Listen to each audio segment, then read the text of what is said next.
The dental implant procedure generally takes between 6 and 9 months. Very often a patient where they may need a tooth out, we would typically leave that for about 8 to 10 weeks after the extraction to allow the bone to heal. Or the patient may have just a space needing replaced.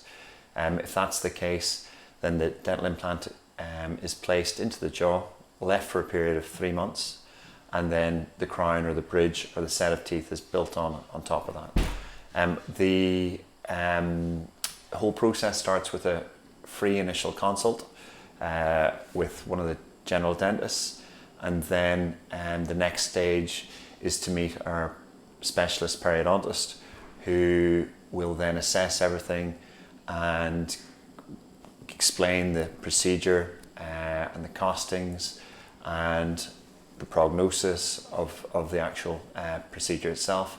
And then the next phase is to have the dental implant placed.